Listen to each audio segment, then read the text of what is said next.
मान में रहे, हर ख्वाब की हकीकत भी तेरे ध्यान में रहे, और रूह घूम आए सारी दुनिया में, फिर भी जिस्म अपना मगर अपने ही मकान में रहे। शुक्रिया।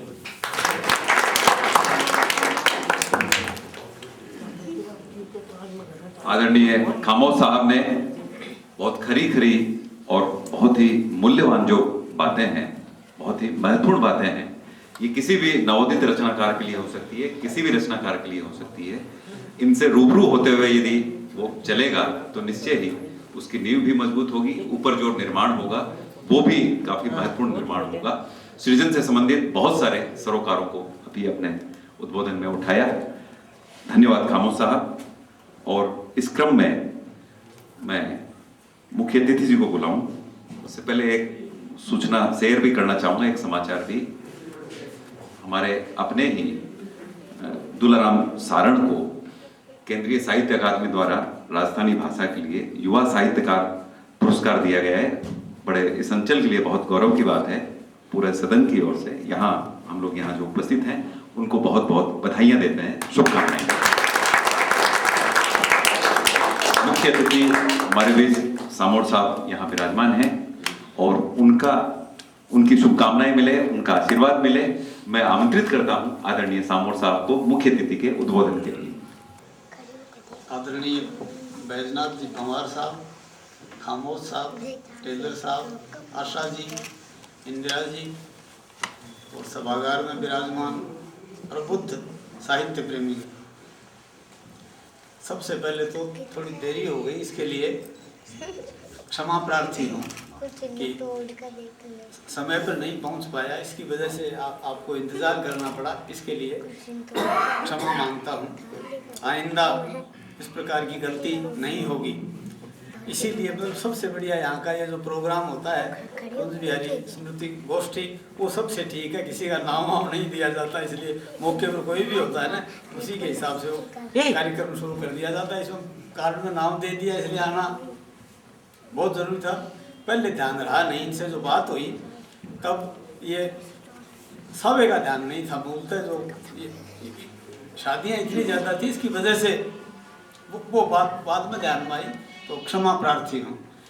सर्वप्रथम इंदिरा जी को बधाई देता हूँ कि उन्होंने अपने जो काव्याभिव्यक्ति है उस अभिव्यक्ति को एक आकार प्रदान किया है पुस्तक के रूप में, तो यह बधाई की बात है। और कविताओं के बारे में आपने की कविताओं के बारे में चर्चाएं इतनी ज़्यादा हो गई हैं सभी पक्षों में, एक से एक बढ़कर सरोज जी की जो टिप्पणी थी अद्भुत थी। तो उधर तंवर साहब ने भी बहुत बढ़िया टिप्पणी की।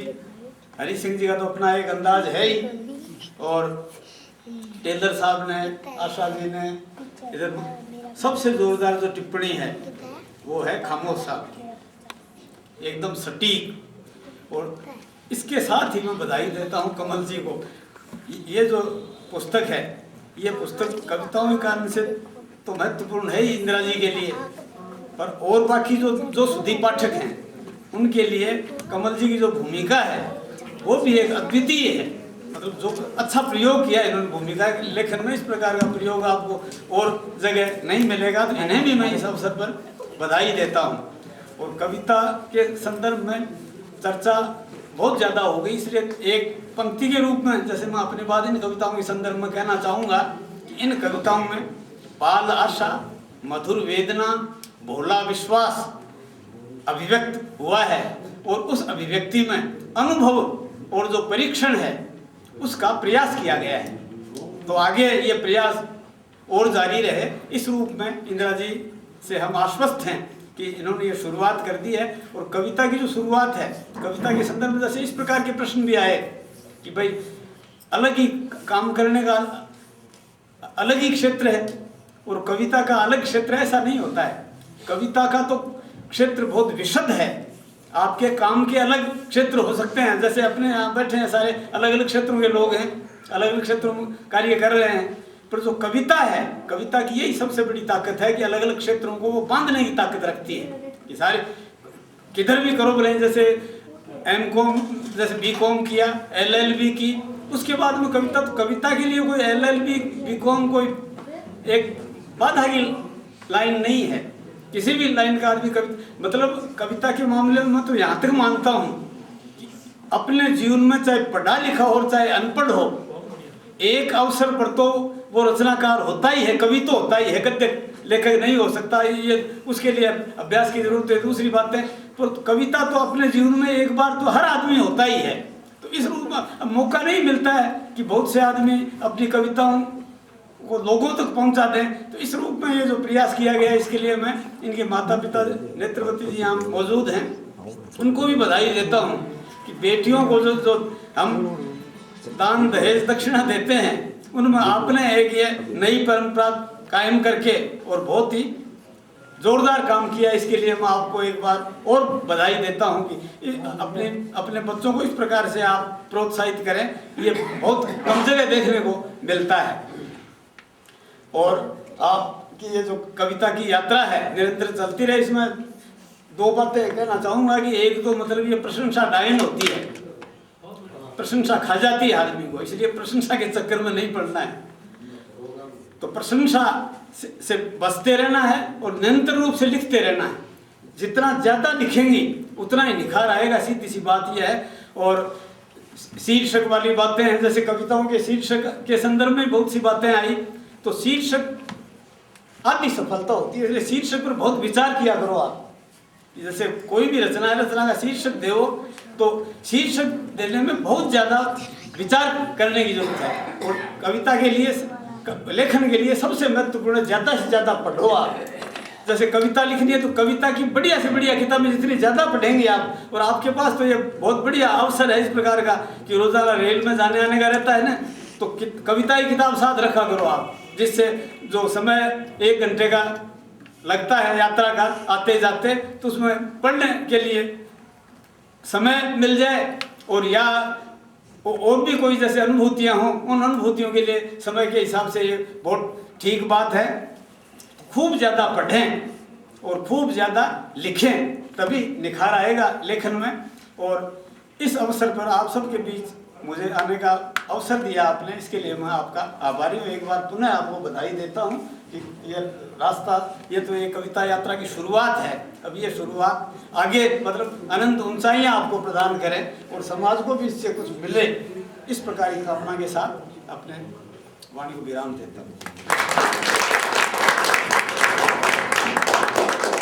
धन्यवाद आदरणीय सामोर साहब। वास्तव में कहीं विवाह में जाना हुआ, बार बार 3-4 जने हम लगातार फोन कर रहे थे, कहाँ हो। ये इसके लिए मैं क्षमा याचना करता हूँ। थोड़ा समय का एक दबाव होता है, समय पे शुरू करें तो समय पे काम समाप्त भी हो। और बहुत महत्वपूर्ण बात कही है, आज के दौर में तो व्यक्ति इतना आशंकित हो गया है कि दूसरे को मौका ही नहीं देता है प्रशंसा का, खुद ही करने लग जाता है।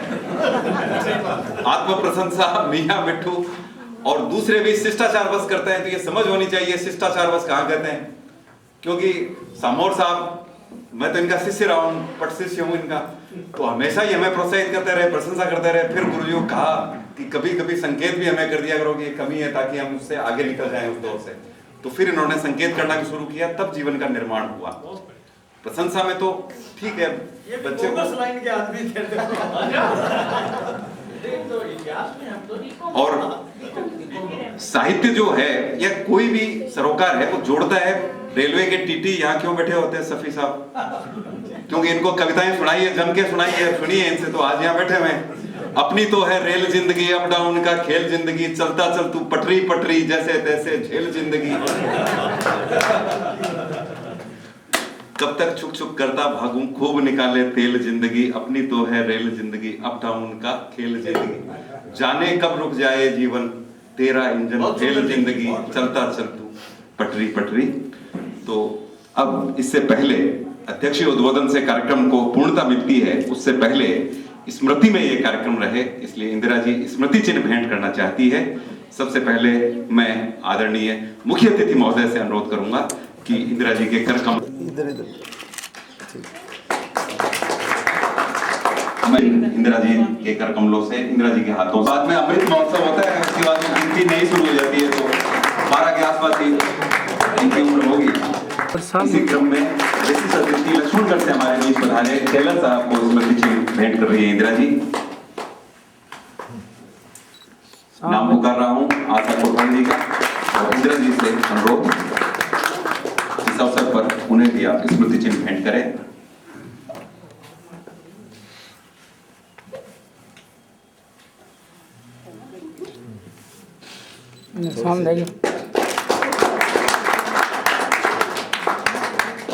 और कार्यक्रम को पूर्णता प्रदान करने हेतु अध्यक्षीय उद्बोधन के लिए आमंत्रित करता हूं इस अंचल के जाने माने साहित्यकार, वयोवृद्ध साहित्यकार, अमृत महोत्सव मनाने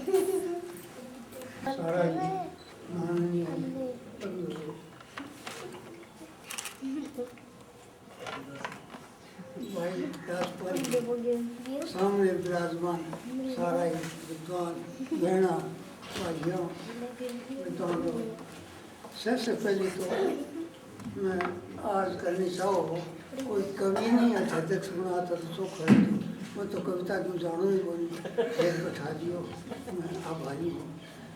सबसे पहले तो मैं नगर श्री का एक काफी पदाधिकारी है वहाँ मैं बहुत बहुत धन्यवाद देना चाहूँ जो बहुत यहाँ की व्यवस्था कर दिया है। भाई सुबोध जी से 17 वर्ष पहले मेरा संपर्क है, 17 वर्ष पहले संपर्क हो। मेरी जिंदगी में बहुत साथ है, कलकत्ता गया, बहुत कुछ काम करा, टोकड़ो काम कर गया, आपने बैठने खातिर कतों स्थान लाख रुपया लागत को कर दिया, कत्तों अपन दे रहे हैं। भाई सुबोध जी की बार बार याद आती है, तभी सादे गया, बहुत कुछ काम कर तो पावन स्मृति में नमस्कार। कविता के बारे में और तो नहीं बोल जाऊँ, एक थोड़ी सी लाइन कहूँगा, सुनेगी है पढ़ेगी है। मैं खेद है जो कविता कलाप से न मुग्ध हो नीरस व्यक्ति का हृदय, मैं खेद है जो कविता कलाप से न मुग्ध हो नीरस व्यक्ति का हृदय, जी जा सकती है कभी क्या सुलोचना कटाक्ष से चक्षुहीन नाथ को। मैं खेद है जो कविता कलाप से न मुग्ध हो नीरस व्यक्ति का हृदय, जा सकती है कभी क्या सुलोचना कटाक्ष से चक्षुहीन नाथ को। तो ऐसी कविता है, सभी प्रभावित हो, सभी उससे खुश हो, आवश्यक नहीं है जो समझे उनके लिए व्यक्त है। आपने मुझे गाया, ये सम्मान दिया, मैं बहुत आभारी हूँ, बहुत धन्यवाद।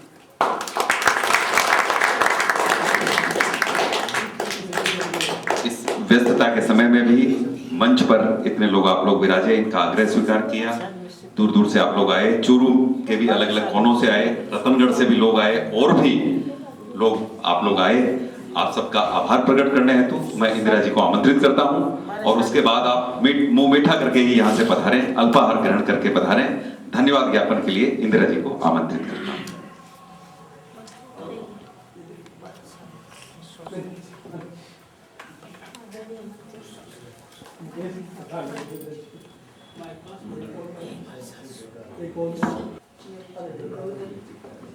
अब आवाज होगी तभी तो निकलेगी।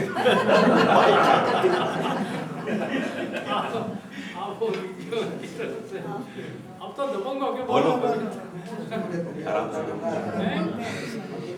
मुझे लगता है आज इसकी खुशी के कारण आवाज दबी हुई है। आराम से आपका हृदय से मैं आभार व्यक्त करती हूँ। आपने मेरे कहने पर अपना अमूल्य समय आपने मुझे दिया।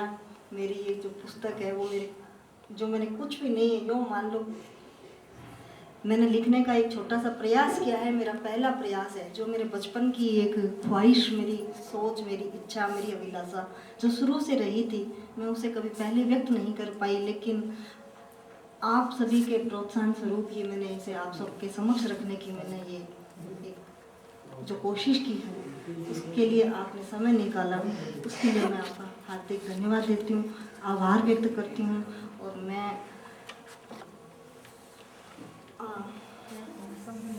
शब्द मुझे मिल नहीं रहे हैं अपनी इस खुशी को किस प्रकार से व्यक्त करूं कि आपका आशीर्वाद मुझे मिला है और सभी की शुभकामनाएं मिली हैं, उसका धन्यवाद देती हूं और आपसे अनुरोध है, आप मुझे हमेशा, मैंने इस पुस्तक में निश्चित रूप से ये मेरी गलती रही है, यूँ मानो मैंने किसी से कहीं कुछ भी नहीं पूछा और ये भी नहीं जानने की कोशिश की कि किताब को किस तरीके से लिखना चाहिए, क्या करना चाहिए, और मैंने प्रकाशित करवाने की ये एक कोशिश कर ली, जिसमें सबसे अधिक जिन्होंने मुझे सहयोग किया उनके लिए मैं निश्चित रूप से कहूँगी। और किताब लिखने के लिए मेरे को सबसे पहले जो प्रेरित किया उनका नाम मैं यहाँ लेना चाहूँगी, डॉक्टर सुरेंद्र जी शर्मा, जो उन्होंने मुझे बहुत वर्ष पहले से ही उन्होंने मुझे कहा हुआ था, जब मैं उनसे मिलती थी, कि अगर कुछ बात कहने की हो जो आपके मन में हो, किसी को कह न सको, उसे आप लिख लिया करो।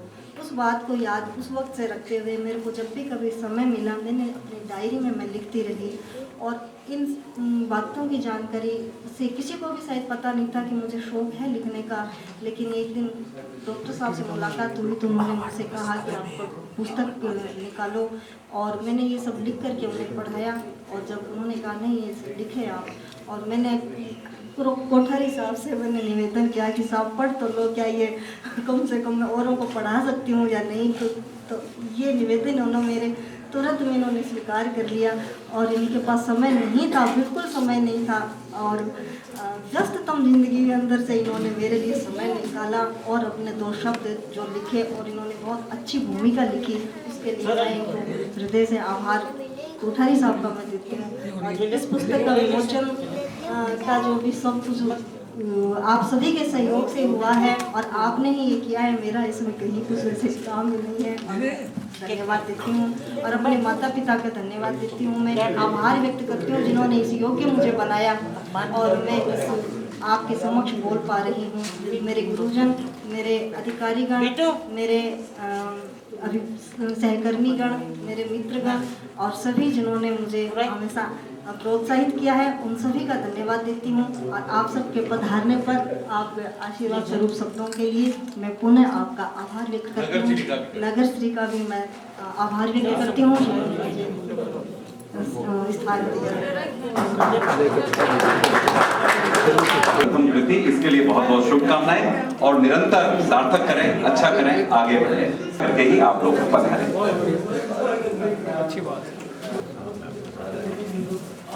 ये लो आपकी रकम, सबके साथ ले लो, एक प्रति पे सबके साथ ले लो।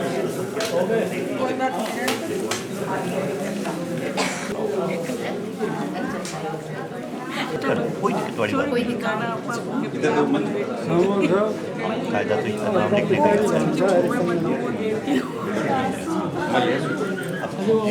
मैं आदेश